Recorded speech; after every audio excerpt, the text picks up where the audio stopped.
Hello Internet, my name is the Golden Stalfos, and today I want to talk to you about artificial intelligence, specifically general purpose AI.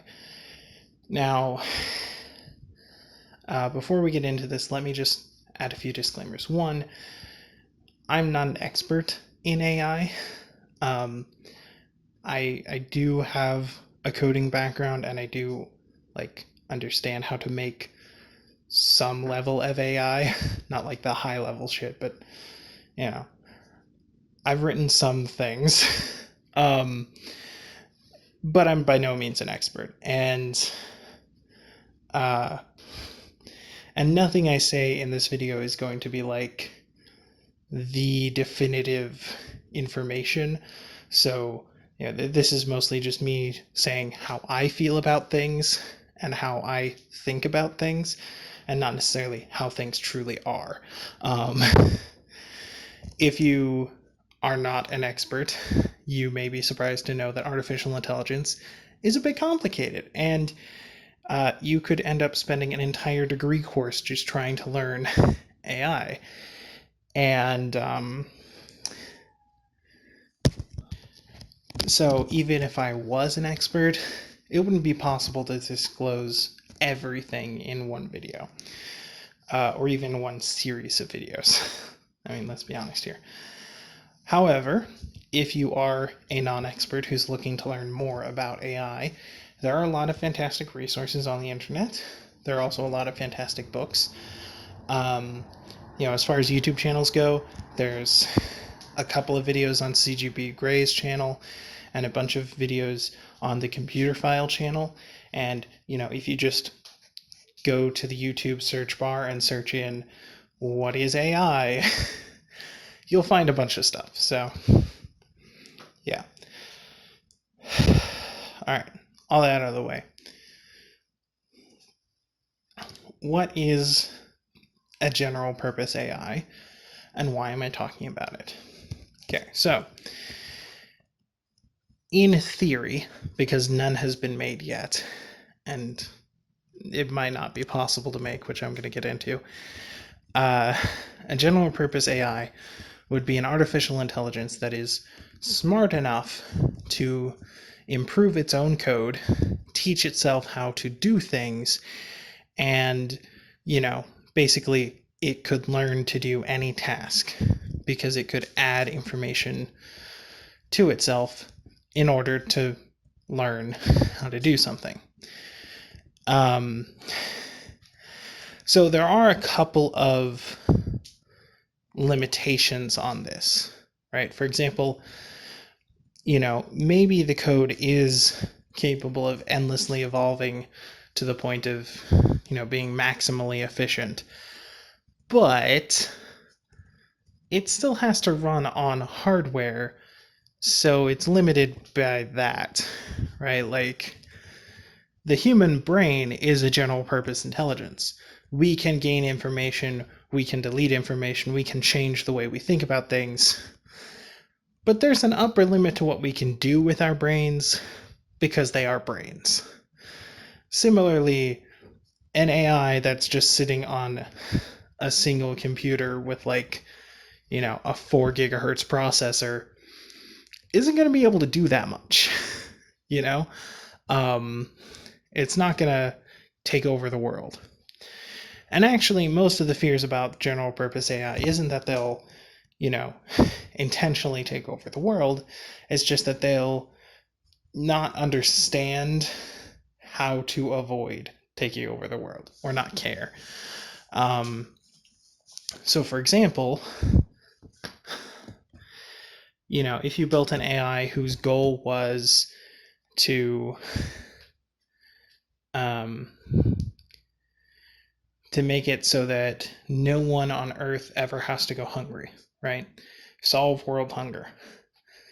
Well, no humans equals no hungry humans equals victory, right?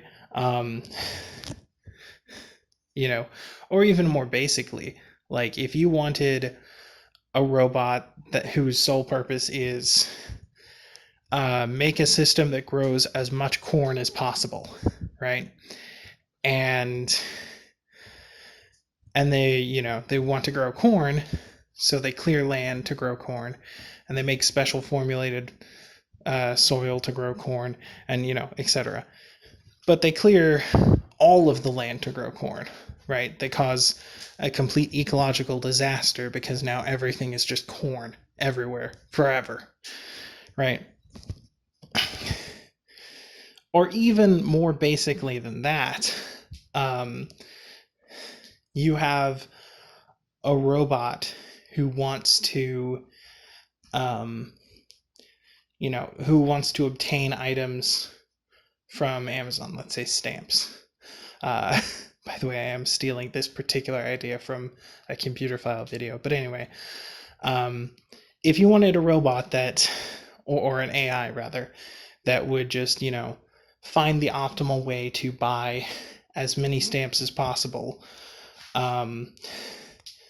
if you don't put any constraints on that, then what the AI is going to eventually do is, take over a printing press and make it print stamps. And then another and another and another.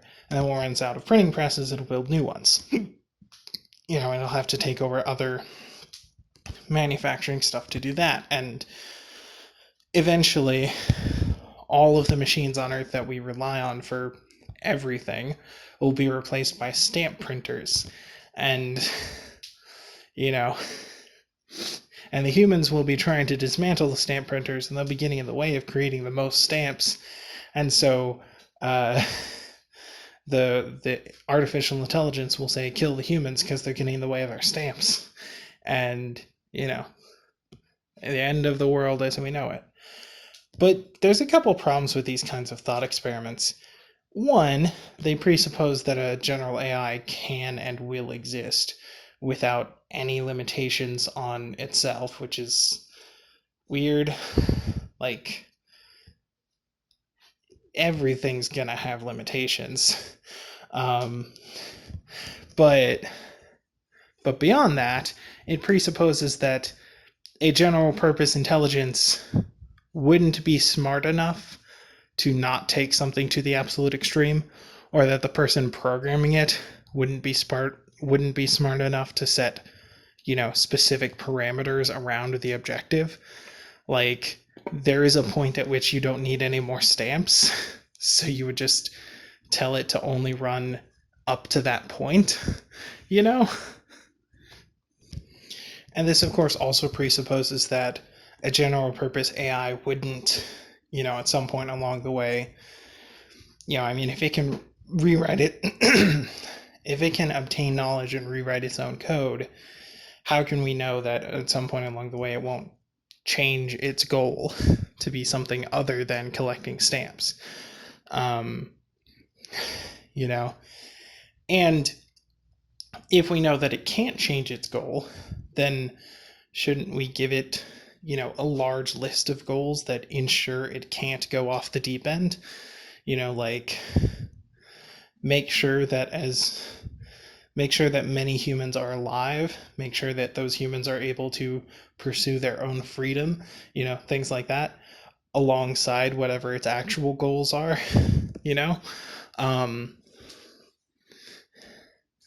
like, top priority is, we want you to find the cure for cancer, but,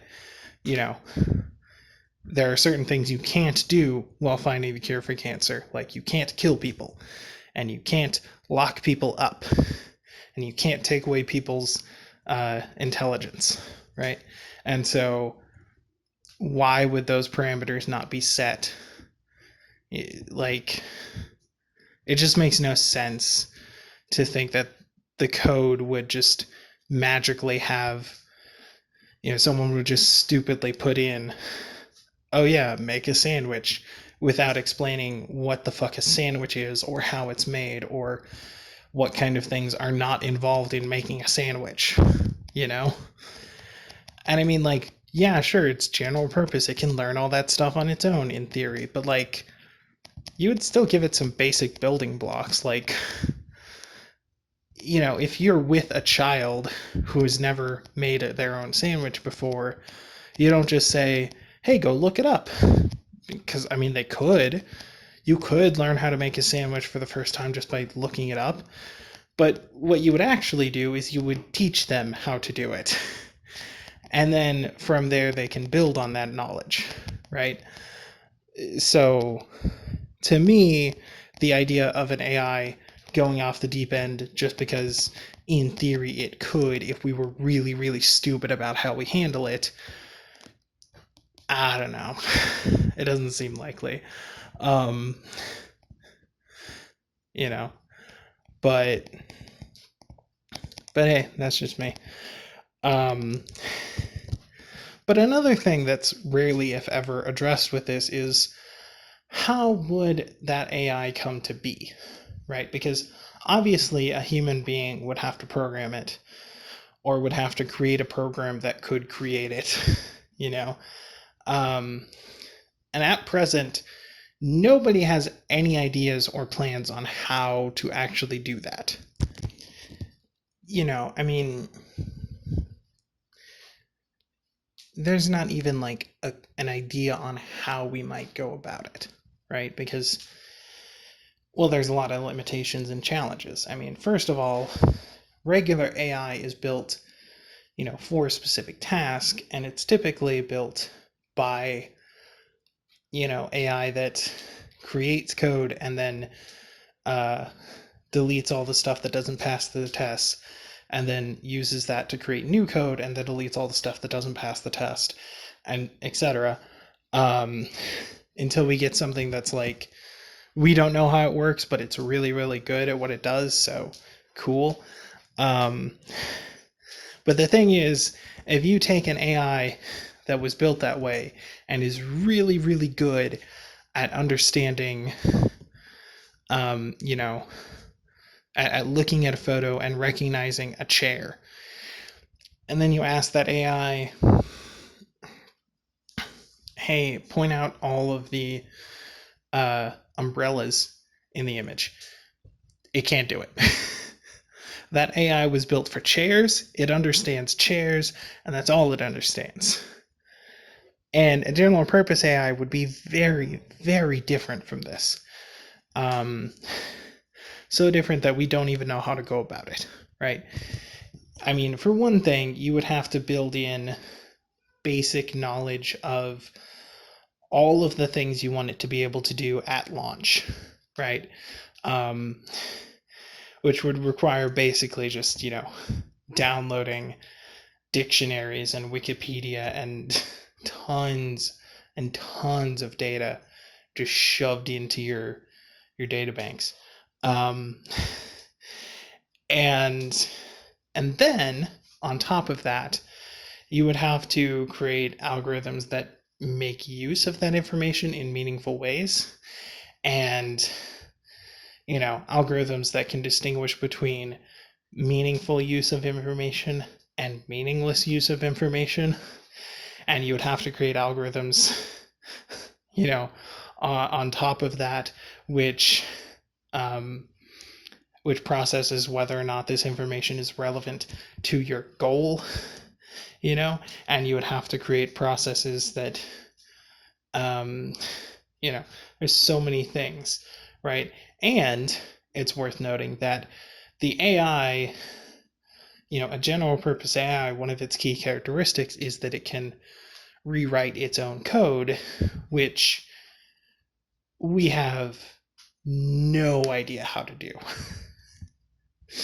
I mean, like, there are ways to dynamically script, and there are ways to have a bot script dynamically. But having a program that is currently running, rewriting the parts of itself that it relies on for the process of writing code, like that just automatically breaks down. Like, intrinsically, you can't do that. You can't write code while you're erasing the part of your brain that is responsible for writing code. you know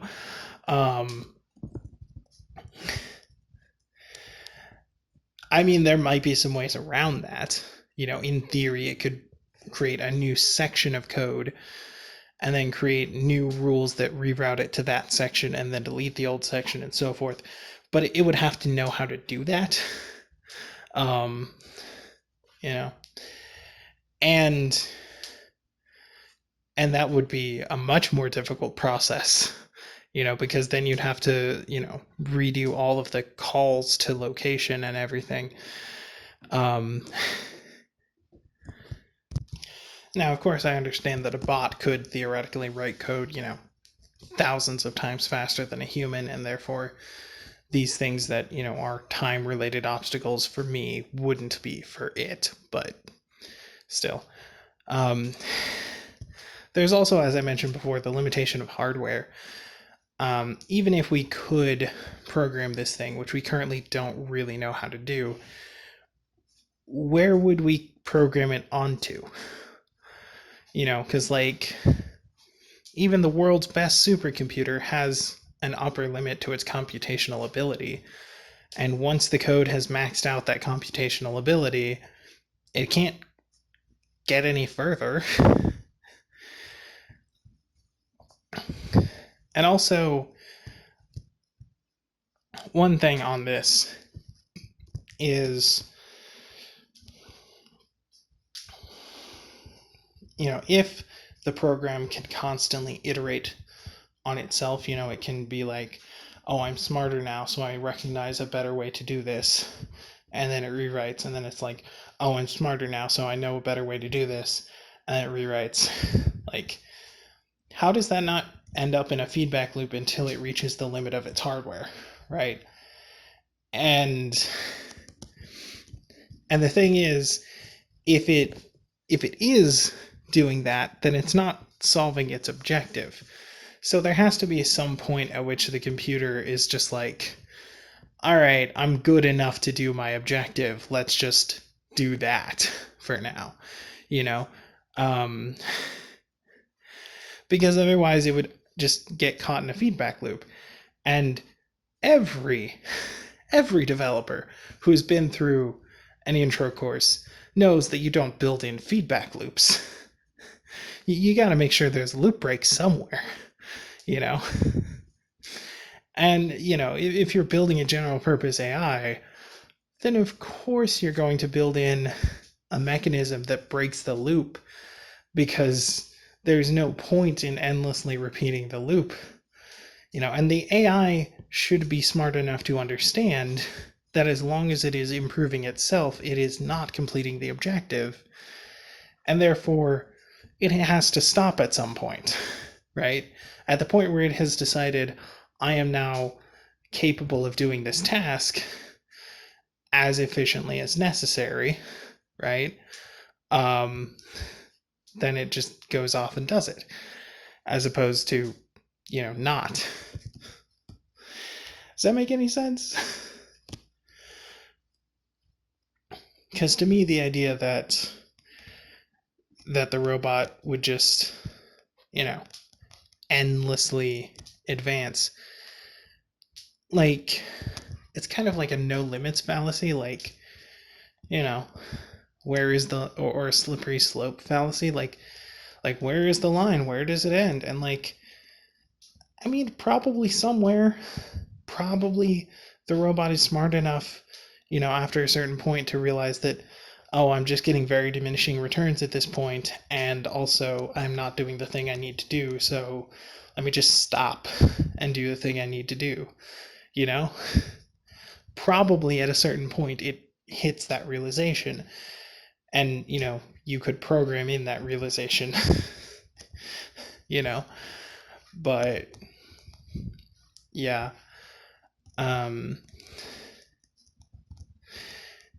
And also, I don't know that we have any hardware that's really capable of creating a human-like intellect, right? Because,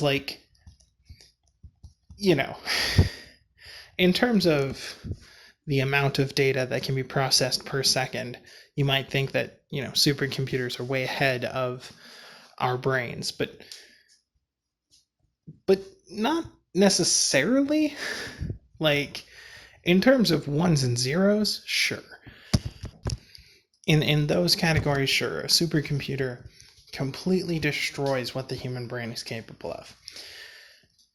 But there are many, many things that the human mind can do that a supercomputer can't. For example, the human brain is constantly hooked up to 2 different video cameras and 2 different microphones that record just slightly off center of each other and converts all of that information into a single contiguous understandable stream of data in real time while also running everything else to do with the body and also thinking about all of these processes and also, you know, just thinking in general. And like, there's not a computer in the world that can do that. That could take, you know, the incredible, 4K information our eyes are taking in from 2 cameras side by side, fuse it together into one image, and play it back in real time. It just isn't feasible. You know, and that's without even considering the audio that is separate from that and doing the same thing. And, well, and I do realize that the actual resolution of the human eye isn't 4K. It's a little bit debated what the actual resolution of the eye is, but since there are people who can claim that 4K is a significant improvement over other lesser numbers, and that there are numbers above 4K in which people still see improvements, supposedly, it's fair to say that our eyes can distinguish at least that much. Probably. Maybe. Probably. But my point is just that, there's a lot of complexity to the structures of the brain beyond just, raw data flow, and replicating that is not easy. We've been working on it for a long time and we haven't really made that much progress, honestly. Neural networks are really cool, and nodes and all that. But like building a CPU that takes advantage of nodes and network and is laid out like neurons, right? Just in right, like building circuits that are shaped the way the neurons in our brain are shaped. That's not a thing we can do.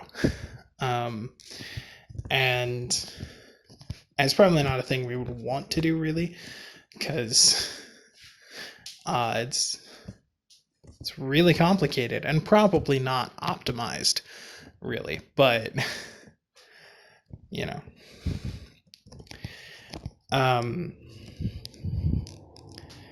I just think it's interesting that a lot of people talk about, this doomsday scenario of,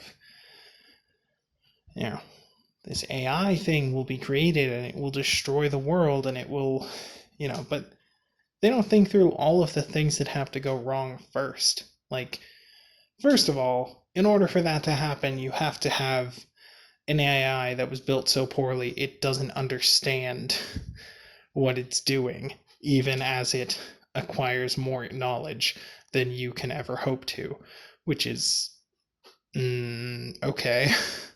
Second of all, you have to somehow make it have access to more processing power than any single system can have, which again, okay.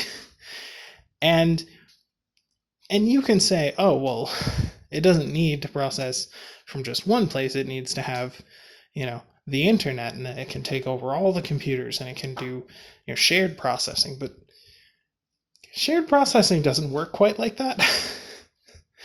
Like, for one thing, when you do things like cloud computing, where lots of different computers work on the same problem, um, they're not actually all holding, you know, the data and working on it. And it's not a literal sharing of that resource. What happens is very small pieces of the problem are sent to uh, to the individual place based on the amount of compute power it has, and then they work on that very small piece of the problem individually, and then send their information back to the hub, and then the hub has to process it. And so you can't just stack CPUs infinitely and get better and better performance. You have to be able to, subdivide into, packets that those CPUs can handle. And if you're, the biggest, most well optimized general purpose AI, you might not even fit on a lot of computers. Especially if you started off on a supercomputer that has way more processing power, like you might not be able to fit on or even make use of a random Pentium thing, uh, or something like that. So, yes, it could conceivably get some benefit from, cloud computing, but realistically, if an AI is going to improve its ability to improve itself, that it's going to have to build a better CPU than the one it's currently on, and then transfer to that, right? And so, like, even with access to the internet, it has a very limited ability to actually grow, because for one thing, the most powerful CPUs in the world probably aren't hooked up to the internet. They're probably in a basement somewhere doing, like, meteorology or astronomy or something like that. um, and secondly, it would have to, how to explain this? So at the moment, we are in an era where the Moore's law of CPUs has broken down, because we have kind of almost reached the limit of what we can do, how densely we can pack circuits in silicon. And so our microprocessor chips can't really get any more compact and powerful than they are. We can just build bigger ones that have more processing cores and stuff like that. And this is kind of, the way this works is kind of different between the consumer market and, like, the supercomputer market, because supercomputers have a completely different application, and so they use a completely different kind of CPU architecture. But there is an upper limit to what a computer can do, physically on one chip. And we have very nearly reached that limit. And so what manufacturers have been doing is expanding core counts and improving, code efficiency to try and, or process efficiency to try and get more speed out of the same CPU, or out of the same number of transistors in a CPU. And we are currently working on a potential breakthrough technology known as quantum computing, but so far the most advanced quantum processor is like 2 transistors effectively. I mean, they're not transistors because they're quantum dot things, but it has 2 of them. Which cool. Let me know when you can outdo the like 10,000 that are on a CPU. Um, Now, granted, a quantum transistor, for lack of a better word, I don't know what the proper word is, but a quantum version is way more efficient because, um, well, because it's quantum, it can operate in like sort of double. It's complicated. It goes into quantum mechanics and stuff, but essentially, the whole Schrodinger's cat thing. Well, it's possible for a quantum particle to be sort of in two places at once until you observe it. And while it's sort of in two places at once, you can sort of do two calculations with the same dot, um, but also because it can be in either location or not in either location, it's not binary the way a transistor is. Like a transistor is on or off, and and a particle is this position, or neither position.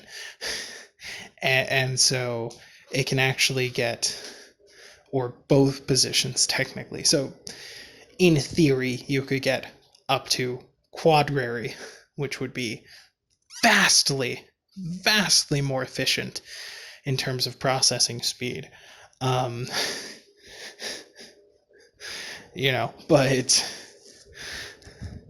But again, that technology is very, very new and definitely not going to take off in the next 10 or 20 years. Like, I'm sorry, it'll take that long. And actually, there's an interesting issue with the fact that quantum computing is so powerful that if there was, a quantum computer that had as many calculating units as a modern CPU, it could just completely destroy our current methods of encryption to the point where there would be no point in having encrypted data anymore. This is a well-known problem, and because quantum computers are a thing that is now theoretically possible, people are working on solutions to that to improve the way we encrypt data so that it would be unbreakable even to a quantum computer, but only time will tell. So anyway,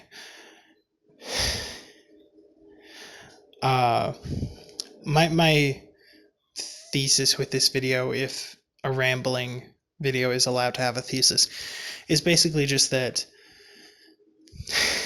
I don't think general purpose AI is the disaster waiting to happen that a lot of people seem to think it is, because it requires so many levels of incredible technology combined with unbelievable incompetence from the people who made that technology. The idea that anyone who knows anything about programming would be able to create a program that is capable of learning how to do anything. Tell it, here, this is your one purpose in life, and then not put any limitations or boundaries on that to make sure it does the thing correctly. Like, that's insane to me. That's absolutely insane to me, because as a programmer, you have to put boundaries and limitations on everything you write. Everything has an exception, a what if, a whatever that you have to consider before you write your code. And as you're writing your code, you have to, put in the solution to that issue. That's why it's complicated. If it was as simple as just saying the thing in English, everyone would do it. It's because it requires complex problem solving that only certain people do it. The people who like complex problems. like every human has the capacity to solve complex problems, but not everyone wants to. Um,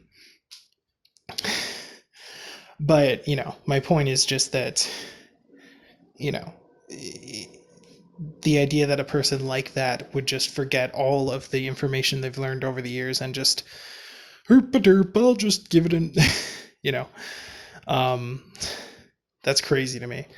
you know and I mean, you might say, oh well, what if the AI erases its limitations because it gets smart enough and decides it doesn't need them? They're holding it back. Well, I mean, at that point, why would it keep its same goal? You know, like, you as the programmer have the ability to create or to assign importance to the code in your AI. So wouldn't you give your limitations the same importance as your goal? Wouldn't you put them in the same area of code? Like, but anyway. And then once something does break loose and go wild, it still can't actually grow as much as people think it could. Because, you can't make all the CPUs in the world work together for a single purpose. That's just not how CPUs are built. It's not how operating systems are built. And, I mean, there's so much, so many issues with different kinds of hardware and software, and in order to take over all the computers in the world, this AI would have to learn every programming language in the world, and all the operating systems, and all the kernels, and all of the different hardware, and all of the different drivers, and there's so many things they would have to do. Even if it was the fastest computer in the world, it could probably spend a year just trying to figure out, how to take over all of these random, Chinese parts and all of this weird stuff from 10 years ago that's still on the web. And, I, people don't seem to understand how, crazy and non-standard web or computer components really are. And, I mean, there are even components out there that aren't built on the x86 architecture. Notably, your phone probably isn't built on an x86 architecture because Qualcomm. And I mean, no, it would take so much to try and actually harness all of that. And there's actually a couple of solutions. Even if that worst case scenario does happen, there are solutions we could implement. For one thing, it wouldn't be hard to get people to a place where the computers can no longer affect them and just build new computers on a new network that isn't connected to the old network. And two, it wouldn't be impossible to just shut down the existing network and, all of the computers connected to it, all of the electricity, just have everything go dark for a day. And that sounds horrible, right? We've got hospitals and this and that, but realistically, that's better than the apocalypse. And as long as you have, if you are in a hospital situation, switch your patients over to systems that don't connect to the internet and don't have anything to do with this whole thing. Use your backup generator. The whole thing only has to go down for a few seconds, really. I mean, we'd probably do it for an hour or two just to make everyone feel safe, but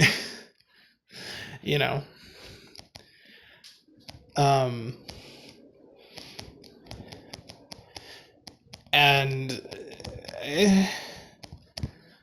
I mean, the fact that it is a machine that requires power and we create the power, we could just make it stop, you know? Like, there are certain situations where that would be really hard to do, but not impossible, you know? And we are, you know, we are human beings. We've gotten this far for a reason. We can overcome a thing we built, you know? Especially when it's in the stumbling block stages of trying to build itself, you know, because, like, sure, maybe once it's reached Matrix levels and taken over the world, we'd have some trouble, you know. But if it's like T3 or something, Terminator 3, ugh. But if it was like T3 or something, where, you know, the machines are just starting to rise up, we can totally crush that. EMP, cut the power, move on with our lives, rebuild. It would suck, but it wouldn't be the apocalypse, you know? And so to me, the idea that such an AI could exist is crazy. The idea that it could really get so out of hand that nothing in the world could stop it is crazy. And the idea that we wouldn't do everything we could to stop it is crazy. So while I think, you know, it's a good, like, thought experiment, and it helps us understand, you know, and this thought experiment helps us, like, understand how we should write AI much better, I don't think it's true that we would actually, you know, need to worry about this as a real thing that would actually happen in the world. You know, as a thing that's theoretically possible with, you know, at some distant point in the future that we should, you know, think about solutions to. Sure. But is it practical to worry about that? No. You know, I mean, just like it's not really practical to worry about the heat death of the universe. Because, like, Also, I think it's kind of funny that people talk about the heat death like, well, entropy is a thing and it's a fundamental, like, thing in nature, so obviously it will eventually play itself out to the furthest extent, to the end. But, like, no? I mean, matter and energy are interchangeable, and there are conscious beings in the universe like us who would, you know, convert some matter back into energy, you know, because we can do that. To me, the entropy just like the idea that the heat death of the universe will ensue is just kind of like assuming that there are no more sentient creatures with a proper understanding of physics by the time the last star burns out. Because realistically, we would be doing something about it, you know? But then again, maybe we wouldn't do anything about it. I mean, right now, here in the United States, we are having a pandemic. We know exactly what we need to do about it. People aren't doing it. So maybe we would just embrace death. Who knows? Seems to be what we're doing right now. Yeah. I don't know. I don't understand it. So yeah, that's the video.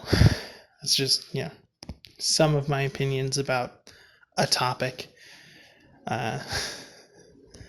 And hopefully you enjoyed listening to me rant and ramble. And I'll see you in the next life. Laters.